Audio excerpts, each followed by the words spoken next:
औज़ु बिल्लाहि मिनश्शैतानिर्रजीम बिस्मिल्लाहिर्रहमानिर्रहीम अल्हम्दुलिल्लाहिल्लज़ी नव्वरा क़ुलूबल आरिफ़ीन बिनूरे मअरिफ़तिह व असबता फ़ुआद अंबियाइही व औलियाइह बिक़ससिल अंबियाइ वल मुरसलीन व अकमला ईमानल मुस्लिमीन वल मुअमिनीन बिविलायति अलीय्यिन अमीरिल मुअमिनीन अलैहिस्सलाम।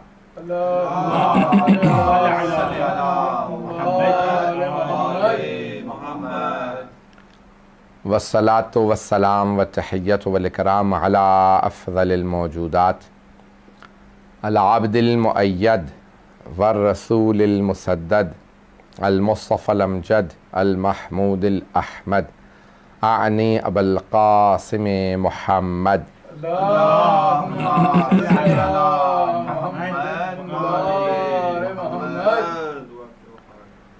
व अला रूहिही व नफ्सिही व सहरिही व वसिय्यिही सय्यदिल अत्क़ियाए वल अस्फ़िया मौलल मवाली इमामिल मुत्तक़ीन अली इब्न अबी तालिब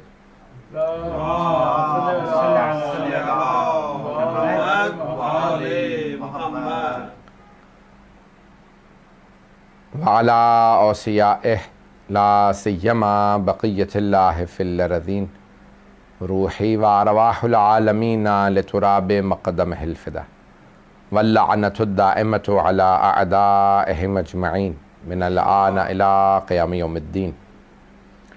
अम्मा बअदु फ़क़द क़ाल अल्लाहुल हकीम फ़ी किताबिहिल करीम बिस्मिल्लाहिर रहमानिर रहीम उदऊनी अस्तजिब लकुम सदक़ल्लाहुल अलियुल अज़ीम। सलवात।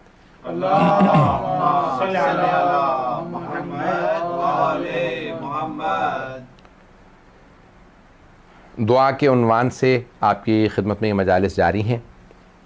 ये अशरा मजालिस आपके इस ईस्ट लंदन के इमाम बारगाहों ने इसका अहतमाम किया है। Sakina trust, Imamia mission east London और MCE। खुदावंद मुताल ने हमें ये तौफ़ीक़ इनायत फ़रमाई है कि हम दोबारा जनाब सैयदुश्शुहदा अलैहिस्सलातु वस्सलाम की मजालिस बर्पा कर रहे हैं। और मुहर्रम अल्लाह सुब्हानहु व तआला ने एक ऐसा महीना जिसको मुहर्रमुल हराम यानी बाहुरमत महीना कहा जाता है।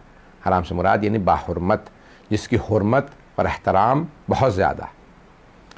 4 बाहुरमत महीने हैं जिनमें इस्लाम से पहले गैर मुस्लिमों ने, मुशरिकीन ने कानून बनाया था कि क्योंकि अरबों में आपस में लड़ाइयाँ, झगड़े, जंगें बहुत होती थी, छोटी छोटी बात पे नस्लों में कुछ तो कुछतार चलता रहता था और एक दूसरे को कत्ल करते थे। तो उन्होंने ख़ुद ही फ़ैसला किया कि हम साल में 4 महीने जंग नहीं किया करेंगे और वो 4 महीने ऐसे होने चाहिए कि 3 महीने एक साथ हों, 1 महीना अलग हो। उन्होंने भी 3 और 1 को अलग रखा है। तो 3 महीने जो हैं एक साथ और 1 महीना अलग। वो जो 3 महीने उन्होंने एक साथ रखे थे वो थे ज़िलक़ाद, ज़िलहिज और मुहर्रम। मुहर्रमुल हराम, ज़िलक़ादतुल हराम, ज़िलहिज्जतुल हराम, ये 3 महीने साथ हैं और 1 अलग है, वो है रजबुल मुरज्जब। तो ये 4 महीने जिसमें वो उन्होंने फ़ैसला किया हम जंग नहीं करेंगे। इस्लाम ने आने के बाद इसी कानून पे इम्ज़ा कर दिए और कहा ये कानून सही है, इस कानून को ऐसा ही रखा जाए कि साल में 4 महीने जंग ना हो। तो जंग सिफ़ीन हुई, मौला ने वहाँ पे जंग रोक दी कि नहीं, अब रजब का महीना आ गया, जंग रोक दो। फिर ज़िलक़ाद से 3 महीने जंग नहीं की। तो इस्लाम से पहले का कानून था कि मुहर्रम में जंग नहीं होगी और यज़ीद को इस्लाम का तो पास था ही नहीं, इस्लाम से पहले का अरबों के कानून का भी पास नहीं था। उसने मुहर्रम पे हुसैन इब्न अली का खून बहाया। तो आप देख सकते हैं कि अगर कोई कहे कि नहीं वो अरब था, नहीं, उसे किसी कानून का पास नहीं था, ना इलाही कानून का पास था, ना ही दुनियावी कानून का। मेरे बहुत से बरादरान जो है एक जुमला कह देते हैं, क्योंकि हमारे बहुत से मोमिनीन ने यहाँ पे मौज़ूआत भी दिए हैं, एक जुमला कह देते हैं कि करबला की जंग जो है वो इमामत की जंग थी या विलायत की जंग थी। विलायत की एक हद तक कह सकते हैं, लेकिन इमामत की जंग नहीं कहा जा सकता। कहते हैं इमामत की यानी अहले बैत अलैहिस्सलाम की और उनके दुश्मनों की जंग थी। नहीं, ऐसी बात नहीं है। इस्लाम की जंग थी, दीन की जंग थी। बहुत से हमारे खुद मुसलमान और बहुत से मोमिनीन भी धोखा खा जाते हैं। वो ये समझते हैं कि यजीद अल्लाह को मानता था, रसूल खुदा को मानता था, कुरान को मानता था, सिर्फ इमामत का मुनकिर था। ऐसा नहीं है। यजीद खुदा ही को नहीं मानता था। ये मुझे बहुत खुशी हुई कि आप हज़रात तक मेरी बात पहुंच गई है, मुझे वजाहत की ज़रूरत नहीं पड़ी। ये मत कहा कीजिए कि नहीं, यजीद खुदा को मानता था, रसूल को मानता था, कुरान को मानता था, इमामत का मुनकिर था। अरे मुमकिन ही नहीं है कि कोई अल्लाह को माने और हुसैन का खून बहा दे, मुमकिन ही नहीं है। और इसलिए ये कहना ही नहीं चाहिए कि वो अल्लाह को, जो करबला में आए थे वो अल्लाह को मानते थे, रसूल को मानते थे, कुरान को मानते थे, नमाज को मानते थे, इमाम हुसैन को नहीं मानते थे इसलिए इमाम हुसैन के खिलाफ थे। नहीं, ऐसा नहीं है। वो किसी चीज़ को नहीं मानते थे। मैं एक जल्दी से यजीद का शेर पेश कर देता हूँ ताकि आपको वाज़ेह हो जाए कि यजीद खुदा ही का मुनकिर था, रसूल का, कुरान का, हर चीज़ का मुनकिर था, सिर्फ इमामत का नहीं, हर शय का मुनकिर था। सुनना चाहेंगे कि जब रिवायात में है, तारीख़ के अल्फाज हैं और तारीख़ में जुमला मौजूद है कि जब अहले बैत के सर लाए जा रहे थे, शाम में बीवियों कैदी बना के लाया जा रहा था, तो यजीद उस वक्त शराब पी रहा था और शराब पीते हुए जाम हाथ में था। बार बार बाज उसके पास कुरान के औराक पड़े थे, उन पे रखता था, शराब के जाम को रखता था। और नशे की हालत में बार बार इंसान, क्योंकि बाज़ औक़ात उसकी चीज़ें छुपी होती हैं, जब ड्राउजी हो जाता है तो उसकी हकीकत सामने आ जाती है, तो उसकी हकीकत ज़बान पे आ रही थी और वह बार बार यही शेर पढ़ता था, लाउबत हाशिम बिल मुल्क फला वहिया नज़ल वाला मलकुन जा। ये बनी हाशिम ने खेल खेला था, ना कोई फरिश्ता आया है, ना कोई वही है, ना खुदा है, ना मोहम्मद है, ना कोई जिब्राइल है, ना कुरान है, मैं कुछ नहीं मानता, मेरे अजदाद सही थे, मोहम्मद गलत था। वो अपनी असलियत बता रहा था कि ना वो अल्लाह को मानता है, ना रसूल को, ना कुरान को, ना हज़रत जिब्राइल को, ना हज़रत रसूल खुदा को। तो ख़बरदार कोई ये ना कहे कि नहीं वो अल्लाह रसूल को मानता था, कुरान को मानता था। ये धोखा है जो बहुत से यजीद के मानने वालों ने दिया। बात वाज़ेह हो रही है। ये यजीद के मानने, जो यजीद के मानने वाले हैं वो कहते नहीं वो अल्लाह रसूल को मानता था, उससे गलती हो गई, उसने हुसैन को मार दिया। गलती नहीं हुई, वो दिली लिहाज से, जिस्मानी लिहाज से, नफ्सियाती लिहाज से, हर लिहाज से काफिर था और वो बिल्कुल कुछ नहीं मानता था। ये मत कहा कीजिए कि इमामत का मुनकिर, ना, सब खुदा को नहीं मानता था, रसूल को नहीं मानता था, कुछ नहीं मानता था। और उसके अशार गवाह हैं जो शिया सुन्नी मौर्रखीन ने लिखे हैं कि वो बाकायदा रसूल खुदा तक का, हज़रत अली का, सब का तमस्खुर करता था, मजाक उड़ाता था, हज़रत जिब्राइल का, कुरान का। तो जाने की रामी, मैं ये जो मैंने मौजू लिया है दुआ के उन्वान से, मैं ताकि सारी तमहीदें बांध रहा हूँ ताकि हमारे जो दाखिली बहुत से सवालात उठते हैं हम उनके भी जवाब दे पाएँ, हमारे दाखिली एतक़ादी मसाइल का भी। तो अब यहाँ पे हमने कल बात को रोका था, मैं वहीं से बात को आगे बढ़ाना चाहता हूँ कि दुआ कबूल क्यों नहीं होती। बात जहनों में है कि दुआ कबूल क्यों नहीं होती। तो बहुत से उसकी इल्ल असबाब हैं, बहुत सी चीज़ें हैं। हमने कहा था कि हलाल रिज़्क़ पहली शर्त है, माँ बाप की फर्मा बरदारी, उनको राज़ी रखना दूसरी शर्त है, खूनी रिश्तेदारों के साथ ताल्लुक़ वास्ता रखना तीसरी शर्त है। शराइत हैं, दुआ ज़रूर कबूल होगी, लेकिन इंसान ये बात सोच ले कि भी मुझे कामों को सही करना है तो फिर खुद ब खुद दुआ कबूल हो जाएगी। अब उनमें से एक बात यह है, मासूम फरमाते हैं दुआ हिजाब में रहती है कि जब तक दुआ से पहले और बाद में सलवात ना पढ़ी जाए, क्योंकि सलवात हर हालत में कबूल है।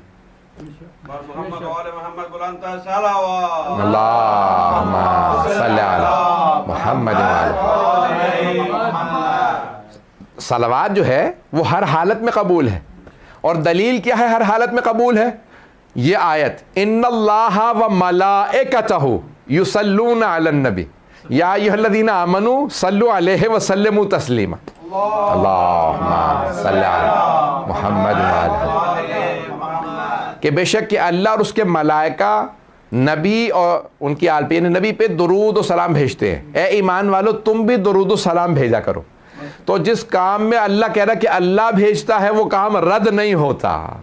इसलिए हमारे आइम्मा अलैहिस्सलाम ने फरमाया कि जब भी दुआ मांगो तो दुआ से पहले भी सलवात पढ़ लिया करो, दुआ के इख्तिताम पे भी। कहा मौला दो जगह क्यों? कि अगर इब्तिदा भी कबूल है, इंतहा भी कबूल है, तो जो शय वसत में होगी उसे रद्द नहीं किया जाएगा।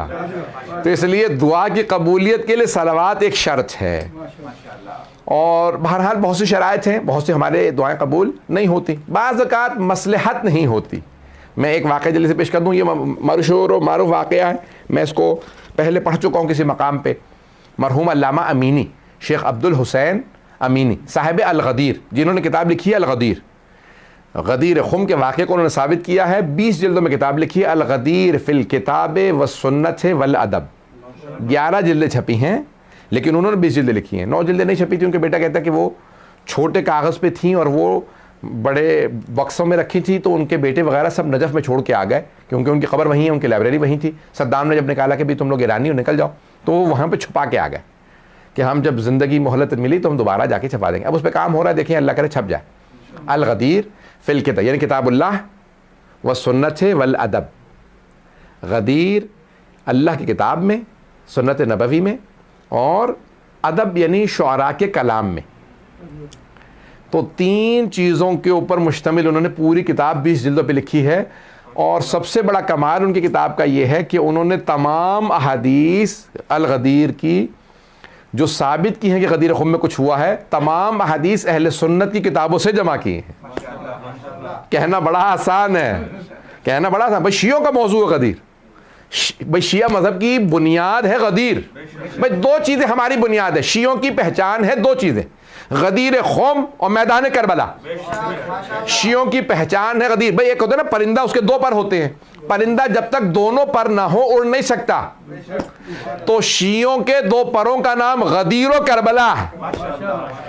बगैर इनके शिया शिया ही नहीं है। विलायत यानी विला और अज़ा दोनों के साथ मिलके शिया बनता है। ये मजालिस नतीजा है विला और अज़ा का। बात वादे हो रही है। तो अज़ीज़ान गिरामी, अब ये गदीर खुम के पूरे वाक़े को अल्लामा अमीनी ने साबित किया और लिखा। और फिर अदब, अदब बहुत ज़रूरी है। अदब यानी शुअरा का कलाम। एक जिल्द सिर्फ और सिर्फ शुअरा के कलाम पे बनती है।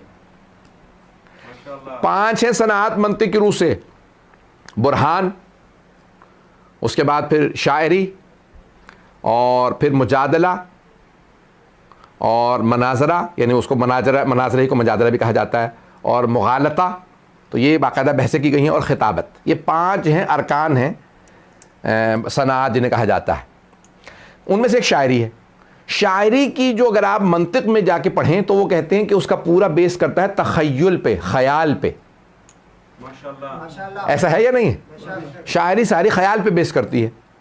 लेकिन अगर 1000 से ज़्यादा शुअरा ने उस ज़माने में गदीर पे कसीदे लिखे हैं तो कुछ तो हुआ है गदीर में।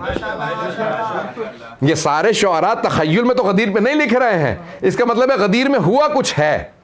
और वही इसलिए हमारे मरहूम अल्लामा अमीनी ने दलील बनाई कि गदीर खुम पे, विलायत अली पे शुअरा का कलाम भी दलील है। तो अब अज़ीज़ान गिरामी में पेश कर रहा हूँ। तो साहिब ये दुआ हमारा क्योंकि मौजू है, सो साहिब अल-गदीर का मैंने पेश कर दिया कि इतने बड़े आलिम, तो उन्होंने वो पाँव से एक उनका ख़राब था, चल नहीं पाते थे, एक उनका पाँव से लंगड़ाते थे। शेख अब्दुल हुसैन अमीनी तबरेज़ के रहने वाले थे। उनकी बहुत किताबें और पूरी ज़िंदगी उन्होंने वक्फ़ की रखी। 35 साल सिर्फ़ और सिर्फ मौला की विलायत पे तहक़ीक़ की और पूरी दुनिया में सफ़र किया। कोई दुनिया के हिंदुस्तान तक गए, लखनऊ गए, और पता नहीं कितने महीने नासरिया लाइब्रेरी में रहे, नासरुल मिल्लत की लाइब्रेरी में रहे, क्योंकि उनके पास नायाब किताबें थी। नायाब बड़े बड़े नवाबीन ने उन्हें किताबें ले लेके दी थी। लखनऊ में उस ज़माने में किताबें प्रिंट होना आसान नहीं था। तो पूरी दुनिया का उन्होंने जहाँ जहाँ मिस्र गए, हर जगह गए, जहाँ पता चला कि यहाँ की लाइब्रेरी है वहाँ जाते थे, कहते थे अच्छा ये मेरे पास नहीं है, वहाँ से फ़ौरन बैठ के उसमें से मतालिब निकालते थे जो विलायत अली पे थे। 35 साल मेहनत करने के बाद अल-गदीर लिखी। देखिए उलमा की मुखालफत करना बड़ा आसान है, उनकी जहमतों को सराहना बड़ा मुश्किल है, लेकिन सराहा जाए जब जिसने किसी ने मेहनत की है। मैं यहाँ रुक के एक और जुमला कह दूँ, मरहूम मोहम्मद तकी अंसारी या किसी बुजुर्ग आलिम दीन का, मोहम्मद तकी इस्फ़हानी का ज़ाहिरन ये वाक़या है, वो कहते थे मैं सोचा करता था कि मरहूम साहिब अल-गदीर 1969 या 70 में इंतकाल हुआ इनका, 1969 या 70 में इंतकाल हुआ साहिब अल-गदीर अल्लामा अमीनी का, नजफ़ में वहीं पे दफन है। मैं उनकी कब्र पे गया था फ़ातिहा के लिए, तो बहरहाल बहुत पहुँचे हुए। तो कहते थे मैं सोचा करता था कि भाई इनको क्या मकाम मिलेगा जन्नत में। तो कहने लगे मैं सोचा करता था, लेकिन एक मतलब मैंने ख्वाब देखा और ख्वाब में देखता हूँ कि जनाब अमीर हौज़े कौसर पे खड़े रसूल खुदा के साथ, और बड़े बड़े उलमा, जय्यद उलमा खड़े हैं कि हमें सैराब कर दें, हौज़े कौसर से पानी पिला दें। कि इतने में खुद मैंने देखा कि अल्लामा अमीनी आ रहे हैं और अमीरुल मोमिनीन ने मौला कायनात ने खुद आवाज़ दे के कहा रास्ता बनाओ, अब्दुल हुसैन अमीनी आ रहा है। पता नहीं लोग हैं या नहीं है। उलमा से कहा रास्ता बनाओ, अब्दुल हुसैन अमीनी आ रहा। तो जैसे करीब आए तो मौला ने कहा कि तूने दुनिया में मुझे रू सफ़ेद किया था, कि तूने हर जगह, लोग कहते थे नहीं अली की विलायत नहीं है, अली का हक नहीं बनता था, कहा तूने दुनिया में रू सफ़ेद किया, हर जगह मेरी विलायत का दिफा किया, आखिरत में मैं तुझे रू सफ़ेद करूंगा, कहा तेरे चेहरे पे मैं पानी डालूंगा, तूने दुनिया के अंदर हर जगह मेरी विलायत का दिफा किया, जहां तू खड़ा हो जाता था कहता था मैं अली वाला हूं, रोक के दिखाओ। अकेले जामिअतुल अज़हर गए थे, अकेले, और तमाम 85 मुफ्ती आज़म से, मुफ्तियान आज़म से अकेले ने मनाजरा करके अली की विलायत को साबित किया था। तो पूरी दुनिया में गए और कहते थे कि जब मैं लखनऊ गया तो मैं वहाँ पे सिर्फ़ और सिर्फ अज़ान की आवाज़ से पता चलता था कि नमाज का वक्त हो गया, मैं बाहर नहीं निकलता था, वहीं रहता था कि जितना वक्त मिला है मैं जितना भी इस्तेफादा कर सकूँ। तो दुआ मेरा मौजू, मैंने ये सारी उनकी तमहीद बताई कि आम आदमी का वाक़या नहीं सुना रहा, इतने पहुँचे हुए आलिम। कहते हैं मैं हमेशा शब जुमा मौला के हरम में दुआ के लिए, ज़ियारत मुस्तहब है, ज़ियारत इमाम हुसैन अलैहिस्सलाम पढ़ना शब जुमा में, तो कहते थे मैं मौला के हरम में जाके ज़ियारत इमाम हुसैन पढ़ता था, मौला की ज़ियारत पढ़ता था, मौला हुसैन की दुआ को, मैं जो भी आमाल वगैरह शब जुमा के आमाल हैं मैं वहाँ हरम में करता। कहा एक शब जुमा में आमाल बजा लाने के बाद आने वाला था कि मैं ज़री पे गया, ज़री पे गया तो इतने में देखा कि एक और बेचारे कोई मोमिन या कोई आदमी जो बेचारा वो भी मेरी तरह से बीमार है, और वो पाँव लगड़ाता हुआ पहुंचा ज़री पे, और ज़री पे दोनों हाथ रख के कहा या अली सुबह तक मेरा पाँव ठीक कर दें, नहीं तो मैं मानना छोड़ दूंगा। मैंने कह एक मरतबा उसे देखा कि भी इस किस्म का गुस्ताख आदमी इस तरह से मांग रहा है जैसे उधार दे के गया। उधार मांगने इंसान ने ऐसे जाता, मौला की शान में इस तरह से गुस्ताख आदमी, इसको तो मांगना तक नहीं आता। कहा मैंने देखा, मुझे बहुत बुरा लगा। कहा मैं जा रहा था, मैं रुक गया कि देखूं भाई ये इसका पाँव सुबह तक सही होता भी है या नहीं। कहा यार अली मेरा पाँव सुबह तक ठीक कर दें तो मैं मारना छोड़ दूंगा। फिर मैंने देखा, मैंने कहा भी पाँव भी साफ़ नहीं, इसका मतलब है वज़ू वज़ू भी करके नहीं आया, ये बस ऐसी जहाँ से आया था सीधा अंदर आ गया डायरेक्ट, ना वज़ू ना कोई इंसान एहतमाम करता है। गुस्ल ज़ियारत मुस्तहब है, मौला की बारगाह में जा रहे हैं, इंसान वज़ू करता है, आदाब है, खुशबू लगाएँ, मौला की बारगाह में जा रहे हैं तो बहुत से मुस्तहबात बहुत ज़्यादा है ना। मैंने देखा भाई ये बैठा रहा और पूरी रात ना कोई दुआ पढ़ी, ना कोई ज़ियारत पढ़ी, ना कोई तस्बीह, ना कोई कुरान, ना कुछ, बैठा सो रहा।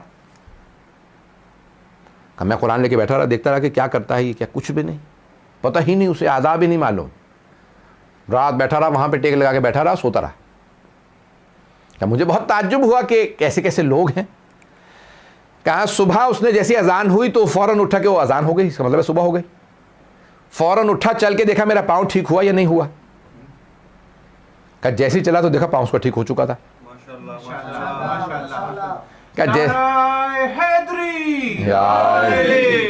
क्या उसने खुद भी चल के देखा मेरा पाँव ठीक हुआ या नहीं, तो क्या उसका देखा पाँव ठीक हो चुका था। कहा ज़री भी आया, हाथ लगा, कहा या अली शुक्रिया मेरा पाँव ठीक हो गया। कहा चला गया। कहा वो तो चला गया, मेरा दिल टूट गया। 3 वजूहात से। कहा मौला 35 साल हो गए आपकी ज़री पे, अपने जूते मेरे टूट गए, यहाँ आता हूँ घर से आप, बस उसके अलावा मेरा कोई और जगह ही कुछ नहीं। हरम या घर, घर या हरम या किताब खाने, लिखता हूँ पढ़ता हूँ, मुज्तहिद बना, इतने तलबा दुनिया भर से आते हैं उन्हें पढ़ाता हूँ, मुज्तहिद बना। दूसरा अल-गदीर लिख रहा हूँ, पता नहीं बात पहुँच रही है नहीं पहुँच रही। हरम में रहता हूँ, मुज्तहिद बना हूँ, अल-गदीर लिख रहा हूँ, आज तक मेरा पाँव सही नहीं हुआ। उनका भी वो कहने लगे वो आया ना, उसकी कोई इबादत ना कुछ, और उसने ज़री पे हाथ रखा, सुबह पाँव ठीक, घर चला भी गया। कहा लेकिन मेरी इतनी हिम्मत नहीं थी, इंसान जितना उसका रुतबा ज़्यादा होता है ना, उसके अदब आदाब उतने ज़्यादा होते हैं। मेरी हिम्मत नहीं हुई कि मैं मौला की ज़री पे शिकवा करूँ कि मौला मेरा पाँव ठीक नहीं हुआ। कहा तो कुछ नहीं, मैंने ज़री पे दोबारा ज़ियारत पढ़ी, फजर के बाद चला गया। अब पूरी रात जागता रहा था, नींद आ रही थी, सुबह जाके सो गया। आपका दिल एक बात खटकने लगी, भाई क्यों मेरी अब तक दुआ कबूल नहीं। कहा मैंने जैसे मैं सोया तो ख्वाब में देखा जनाब अमीर तशरीफ़ लाए, तो मौला कायनात आए और कहा अब्दुल हुसैन अमीनी क्या बात है, यानी ख्वाब में भी पूछ रहे हैं कि क्या बात है, यानी दिल में कोई बात तो नहीं है। तो कहा कि नहीं मौला कोई बात नहीं। कहा ख्वाब में भी मेरी ज़रूरत नहीं हो रही कि मैं मौला से शिकवा कर सकूं, कि मेरे दिल में शिकवा तो है मौला, मेरा पाँव ठीक नहीं हो रहा। कहा ए अब्दुल हुसैन अमीनी,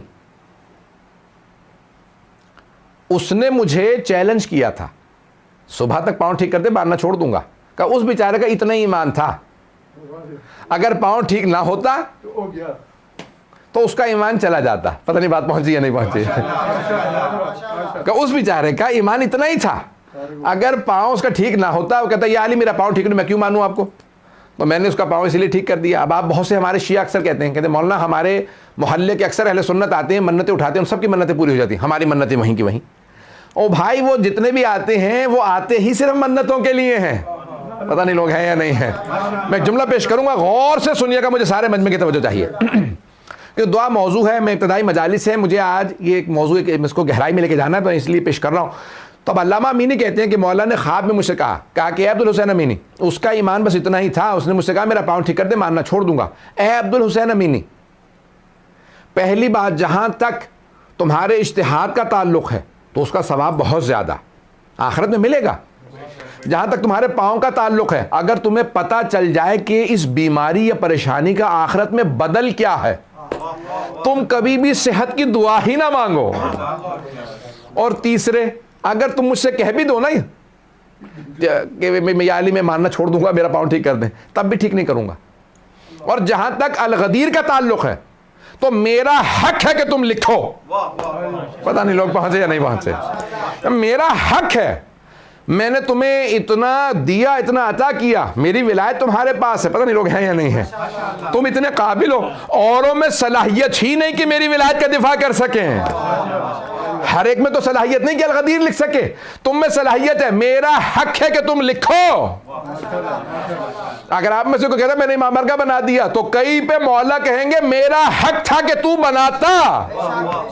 पता नहीं बात पहुंची या नहीं पहुंची। भाई हर किसी में तो दम ही नहीं है, जिसमें है तो मौला कहेंगे भाई मेरा जिक्र होता, ये तुमने किया, कोई एहसान नहीं। हाँ मैं जजा दूंगा, हाँ मैं अजर दूंगा, ये औरों को नहीं मिलेगा, तुम्हें ही तो मिलेगा, और किसे मिलेगा। पता नहीं बात पहुंच रही है नहीं पहुंच रही। तो जो भी अगर कोई नेकी करता है तो कहते भाई देखो जो तुम लिख रहे हो अल-गदीर मेरा हक है, तो तुम लिखो। जहां तक पाँव का ताल्लुक है ना, तुम कह भी दो ना कि मौला मेरा पाँव ठीक कर दे, तो मानना छोड़, तब भी ठीक नहीं करूंगा। जानते हो क्यों? का मौला आप ही बेहतर जानते हैं। क्या इसलिए कि वो तो छोड़ के चला जाता।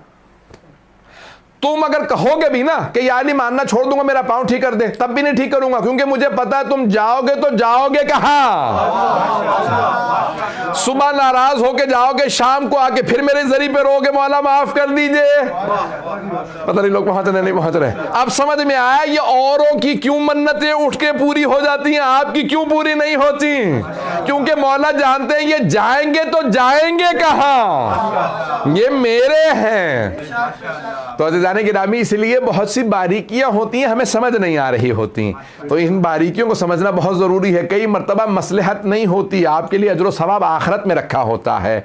इन तमाम दुआओं के अंदर कोई ना कोई कबूलियत ना होने में भी कोई मसलहत होती है। एक और मैं पेश कर दूं अगर सुनना चाहें। अल्लाह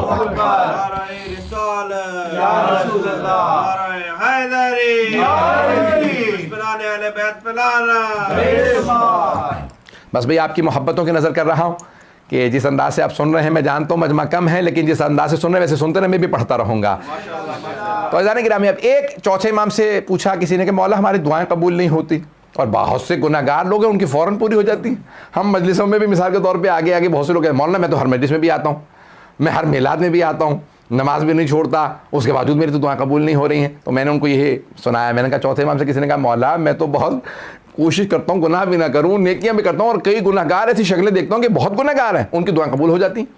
तो मौला ने कहा कई मांगने वाले ऐसे होते हैं जिनकी आवाज़ अल्लाह को पसंद नहीं होती, तो अल्लाह फरिश्तों से कहता है इसे फौरन दे दो, दोबारा ना मांगे। पता नहीं लोग हैं या नहीं है। कई ऐसे मांगने वाले होते हैं अल्लाह उनकी दुआ दोबारा सुनना नहीं चाहता, कहा इसकी आज ही दे दो, दोबारा ना मांगे। और किसी का मांगना अल्लाह को इतना पसंद होता है, कहता है फरिश्तों गवाह रहना, इसको नहीं दे रहा ताकि मांगता रहे, मुझे इसका मांगना बहुत पसंद है। तो कई इतनी मोहब्बत से मांगते हैं, इतनी अकीदत से मांगते हैं कि अल्लाह अल्लाह को और मासूमीन को उनका मांगना बड़ा पसंद होता है। तो इस अंदाज से मांगिए कि उससे आपका मांगना पसंद आए। बात पहुंच रही है? तो इसलिए बड़ी अकीदत से मांगना, यहाँ तक कि इंसान मांगे तो टूटे हुए दिल से। मैंने बहुत से लोगों को देखा कि बड़े रो रो के दुआ मांगते हैं। उनको देखते हुए इंसान को होता है कि वाकई ये दुआ है, जो हम करते हैं वो दुआ नहीं है, ये दुआ है। इतना मैंने देखा है, बाज़ लोगों की दुआ में असर होता है कि आंसू यहाँ पे दुआ शुरू करते हैं और उनके आंसू बहने लगते हैं। वाकई इंसान को यकीन हो जाता है कि हाँ, कुछ ऐसे दुआ मांगने वाले हैं कि जिनकी वजह से हर एक की दुआ कबूल होती है। तो रिवायत के अल्फाज हैं, कुछ ऐसे मांगने वाले होते हैं जिनकी वजह से सबकी, इतना बड़ा मजमा होता है उसमें बात कर, एक ऐसा होता है, एक जिसकी वजह से जब फरिश्ते आते हैं ना, अल्लाह कहता है जा उसकी दुआ ले आ। फरिश्ते कहते हैं परवरदिगारा उसी महफिल में जहाँ पे वो आदमी बैठा है जा। कहाँ जब जा रहे हो तो फिर सबके लिए आना दुआएं। उधर ही लोग है या नहीं? देखिए वो करीम है, एक की दुआ के लिए भेजा कि भाई उसकी दुआ ले आना। का परवरदिगारा फिर बाकी लोग कभी सबकी जब जा ही रहे हो तो सबकी दुआएं ले आओ। वो इतना करीम है, गुनहगारों की दुआएं भी कबूल कर लेता है एक नेक की वजह से। अब समझ में आया ये मस्जिदों इमाम बारगाहों में दुआएं मांगना क्यों मुस्तहब है? क्योंकि वहां पे एक ऐसा होगा जिसकी वजह से दुआ कबूल हो रही होगी। इसीलिए कहा जाता है जरी पे जाओ, हरम में जाओ, वहां जल्दी दुआ कबूल होती है, हमारी वजह से नहीं। हम तो वही गुनाहगार हैं, लंदन में बैठ के मांगे, करबला में बैठ के मांगे। करबला में कोई हुसैन है जिसके सदक़े में दुआएं सारी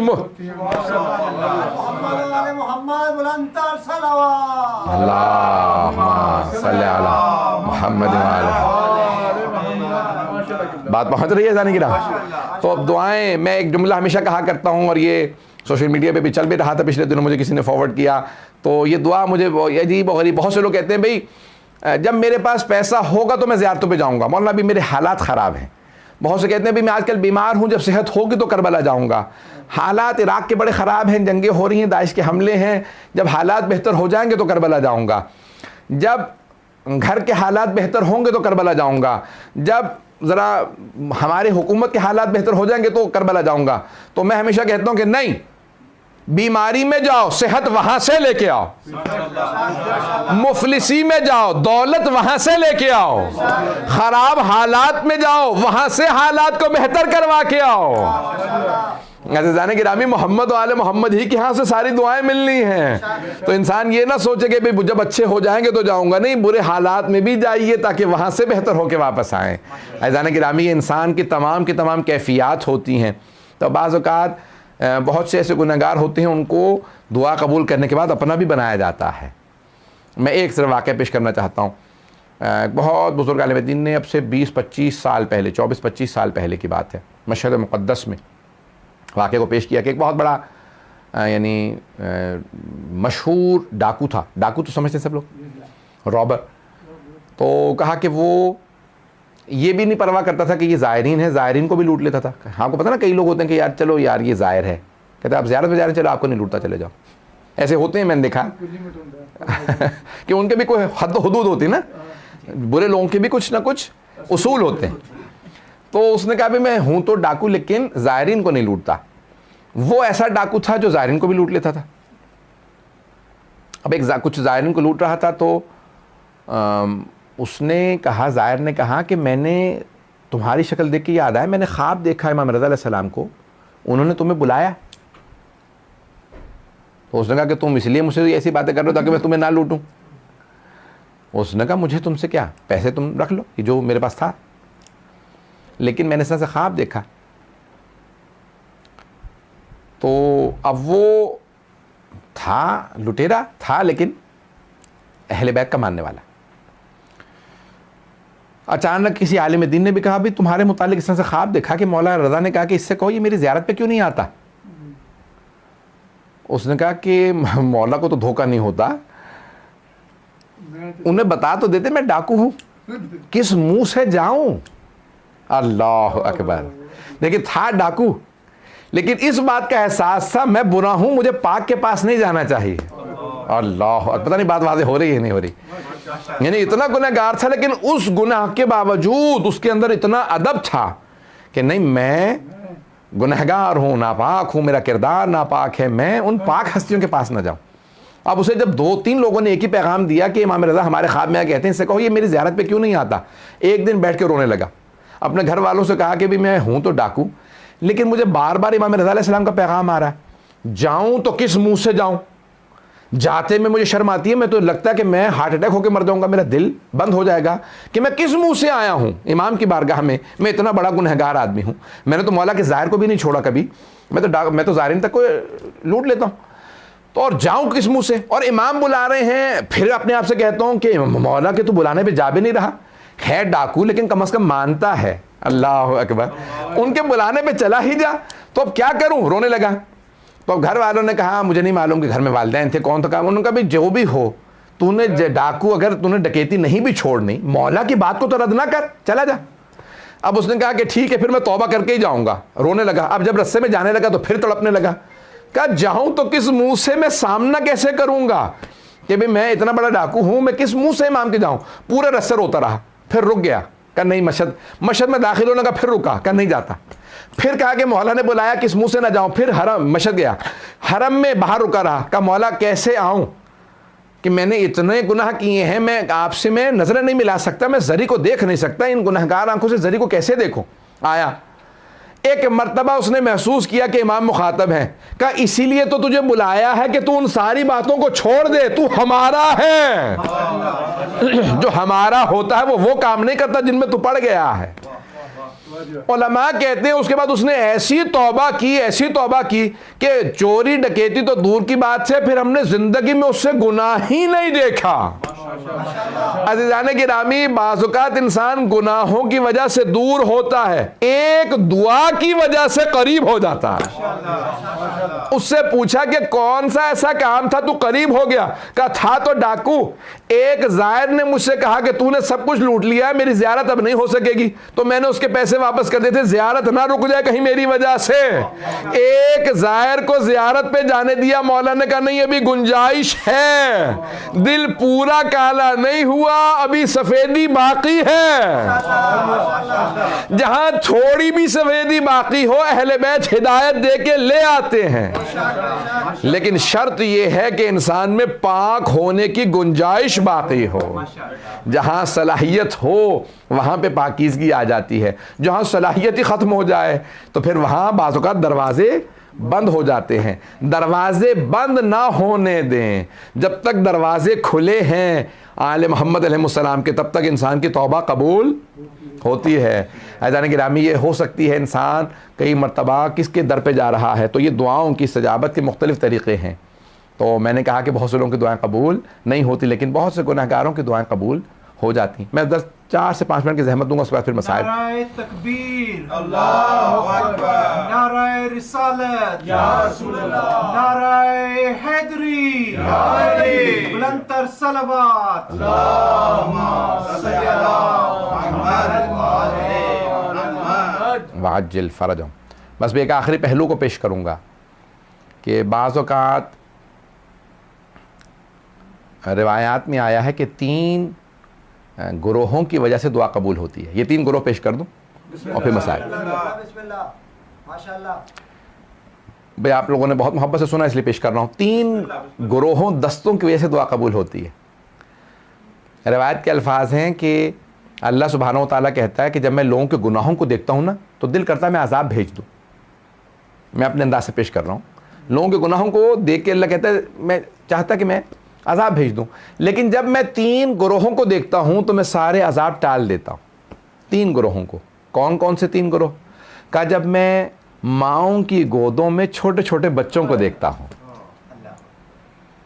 कि ये बच्चा, इस बच्चे का क्या कसूर है, मासूम बच्चे, बेगुनाह बच्चे का जब मैं छोटे छोटे बच्चों को माँओं की गोद में देखता हूं। अब क्या कहते हैं उलमा, जब दुआ मांगने बैठो, अगर घर में छोटा बच्चा है तो गोद में ले लो, और अगर बच्चे थोड़ा थोड़ा बोलना सीख चुके हो तो कहो बेटा मैं दुआ मांगूंगा, तुम आमीन कह देना। बच्चों से, अपने ही बच्चों से जो नाबालिग बच्चे हैं उनसे आमीन कहलवाएं, उनकी दुआएं कबूल होती हैं। ये बहुत अजीब और गरीब पहलू है। मैं जब सोचता हूँ यकीन मानिए इंसान की तक़वियत होती है। नाबालिग बच्चे से कहो आमीन कह दे, इस गैर बालिग बच्चे की एक आमीन दुआ कबूल करवा देती है। का दूसरा कहा कि वो जो बूढ़े अफराद होते हैं ना, जिनकी हड्डियां कमज़ोर हो चुकी होती हैं, बाल सफ़ेद हो चुके होते हैं। जब उन्हें देखता हूँ तो कहता हूँ गुनहगार थे, अब तो कमज़ोर हैं, मेरे ही तो हैं, मेरी मखलूक हैं।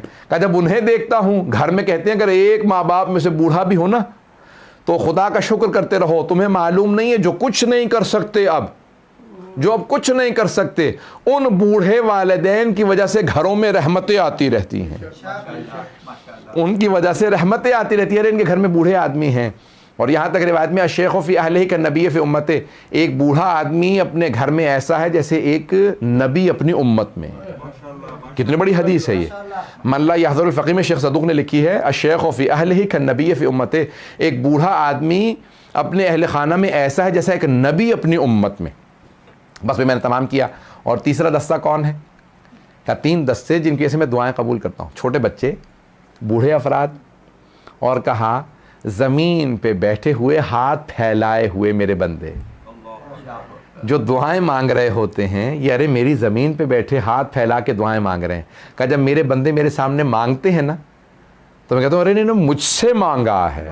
अल्लाह अकबर। आपने गौर किया? आप किसी सखी के पास चले जाए ना तो कहता है क्योंकि आप आ गए हैं तो मना नहीं करूँगा। ऐसा है या नहीं है? सखी के पास भी चले जाए, कहते हैं अब आप आ गए हैं, मना नहीं करूँगा।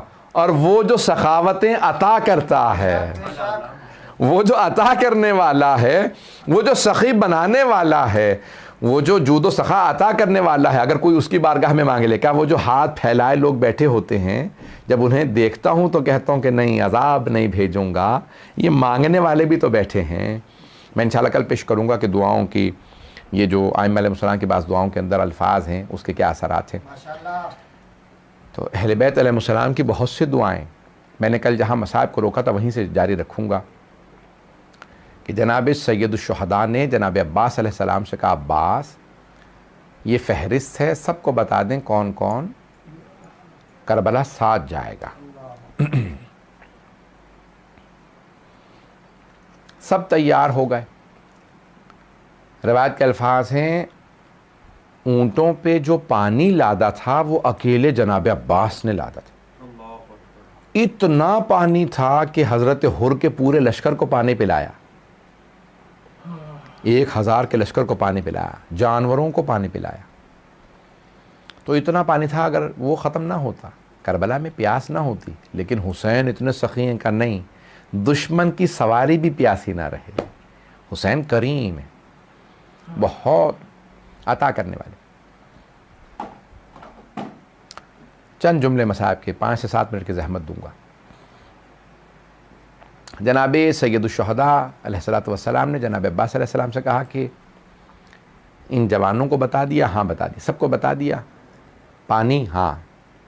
बस अब हमारे सफ़र का दिन है 28 रजब, हम 28 रजब को नाना के शहर मदीना को छोड़ के चले जाएंगे। सबसे पहले ख़ुद जनाब सैयदुश्शुहदा रसूल खुदा सल्लल्लाहु अलैहि वसल्लम के रोज़े पे आए, रोज़ा रसूल पे आए। अल-वक़ाए वल हवादिस में मरहूम मलबूबी ने लिखे, मोहम्मद तक़ी मलबूबी ने जुमले लिखे हैं कि जनाब सैयदुश्शुहदा रोज़ा रसूल पे, क़ब्र रसूल पे इतना रोए कि गश कर गए, क़ब्र रसूल पे गिर गए। और ख़ुद ही रिवायत बयान करते हैं, मौला हुसैन कहते हैं कि जब मैं बेहोश होकर गिरा तो मैंने देखा मेरे नाना क़ब्र से उठे, और जब मुझे बचपने में जैसे सीने लगाते थे वैसे ही मुझे सीने से लगा के प्यार करने लगे।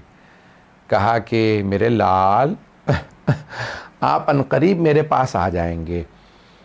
कहा नाना क्या है, अल्लाह का क्या हुक्म है मेरे लिए? कहा इन्नल्लाह शाअ यरा का कतीला, मशीयत इलाही यही है कि आप शहादत दीजिए, आपकी क़ुरबानी। कहा नाना मेरी बहनों के मुताल्लिक़ क्या हुक्म है? कहा इन्नल्लाह शाअ यराहुन्ना सबाया, मशीयत यही है कि वो कैदी जब बने तो उनकी वजह से आपकी क़ुरबानी बचेगी। कहा बस नाना ठीक है, जैसा आपका फरमान। उठे, नाना से विदा किया, माँ की कब्र पे आए। और आप जानते हैं ना जैसे एक बच्चा माँ से लिपट के रोता है, जनाब सैयदुश्शुहदा क़ब्र जनाब सैयदा से लिपटी और बुलंद आवाज़ से रोने लगे, अम्मा मैं करबला जा रहा हूँ, अम्मा मैं करबला जा रहा हूँ। मेरा दिल कहता है जनाब सैयदा ने कहा होगा मेरे लाल आप तन्हा नहीं जा रहे, मैं आपके साथ करबला आऊँगी। बल्कि मेरा तो दिल कहता जनाब सैयदा ने कहा होगा, मेरे लाल जब आप जुलझना से गिरेंगे तो मैं अपना बुरका वहाँ बिछा दूंगी। मेरे लाल जहाँ पे रेत पे आपका सर रखा होगा मैं अपने हाथों का रखूंगी। मेरे लाल मैं हर जगह पे आपके साथ रहूंगी। ए हुसैन जब आप अली अकबर के कलेजे से बर्छी निकालेंगे बेटा मेरा हाथ आपके हाथ के साथ होगा। ए हुसैन आप तन्हा नहीं जाएंगे। हर मकाम पे जनाब सैयदा बस एक मरतबा विदा किया, आए घर आए। घर आने के बाद जनाब सैयद शहदा मसनद बिछा के बैठ गए और अब्दुल्लाह इब्न सना ने मुहारबी ने ज़ाहिरन रिवायत की है और ये मुख्तलिफ जो बड़े बड़े रवात हैं इन्होंने जुमला किया कि एक मरतबा कहा देखे तो सही कि रसूल खुदा के शहर वाले नवास रसूल जान रिसालत को कैसे विदा करते हैं।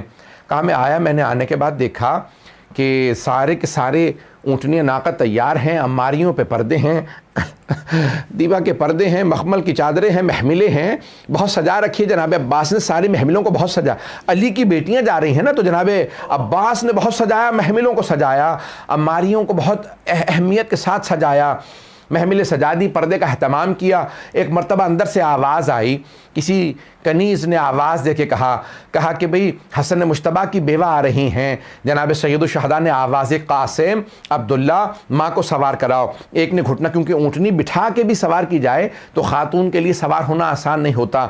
एक बेटे ने घुटना ज़मीन पर रखा ताकि माँ वहाँ पर पाँव रख के सवार हो सकें, दूसरे ने माँ का बाजू थामा कहीं गिर ना जाए, सवार करा दिया। इतने में आवाज़ दी, बस सब बीबियों को एक एक करके सवार कराते चले जा रहे हैं। इतने में किसी ने आवाज़ दी, कहा कि लैला आ रही हैं। तो जनाब सैयद शहदा ने आवाज़ दी, अली अकबर माँ को सवार करा दो, एक मरतबा माँ को सवार करा दो। बस भाई बीबियाँ आती रहीं। एक मरतबा किसी कनीज़ ने आवाज़ दे के कहा अली की बेटी उम्मे कुलसूम आ रही हैं। एक बेटा आगे बढ़ता, लेकिन यहाँ बेटा तो नहीं था। तो जनाब सैयद शहदा ने आवाज़ दे के कहा अब्बास ज़रा बहन का बाजू थामे, अली अकबर घुटना ज़मीन पे रखें, कासिम अम्मारी का पर्दा हटाएं। सबको जनाब सैयद शहदा ने आवाज़ दी। रावी कहता इतने में मैंने आवाज़ सुनी कि जिस बीबी के लिए आवाज़ दी खुद हुसैन इब्न अली मसनद से खड़े हो गए। रावी ने आवाज़ दे के कहा अली की बेटी ज़ैनब कुबरा आ रही हैं। सैयद शहदा मसनद से खड़े हो गए, कहा अब्बास अम्मारी का पर्दा हटाओ, अली अकबर घुटना ज़मीन पे रखो, कासिम बाजू थामो। मौला हुसैन आगे बढ़े। जनाब ज़ैनब कुबरा ने कहा नहीं आज अली अकबर मुझे सवार नहीं कराएंगे। कहा अब्बास आप सवार करा दीजिएगा। नहीं आज अब्बास भी नहीं। मौला हुसैन ने कहा आज मैं अपनी बहन को नाका पे सवार कराऊंगा। जनाब ज़ैनब कुबरा ने कहा भैया मुझे माफ कर दीजिए, लेकिन आज मैं आपसे भी सवार नहीं होना चाहती। फिर बहन कौन सवार कराएगा? भैया मुझे आज वही सवार कराए जो 11 मुहर्रम को मुझे नाका पे सवार कराएगा। जनाब सैयद शहदा ने आवाज दे कहा मेरे सज्जाद बेटा आगे आइए, फुफ्फी का बाजू थामे। अला लअनतुल्लाहि अलल कौमिज़ ज़ालिमीन व सयअलमुल लज़ीना ज़लमू अय्य मुनक़लिबिन यनक़लिबून। परवरदिगारा 12वें इमाम अलैहिस्सलाम के ज़हूर में ताजील फरमा, दुश्मनान अहले बैत को नीस्त व नाबूद फरमा, दाइश व तालिबान को आले सऊद को गारत फरमा, मुअमिनीन की हिफाजत फरमा, कोरोना वायरस का ख़ात्मा फरमा। परवरदिगारा इन बारगाहों को तरक्की इनायत फरमा, खिदमत करने वालों की तौफ़ीक़ात में इजाफ़ा फरमा। रब्बना तक़ब्बल मिन्ना इन्नका अंतस समीउल अलीम बिहक़्क़ि मुहम्मदिन व आलिहि तय्यबीन अत्ताहिरीन अल मअसूमीन। मातम हुसैन।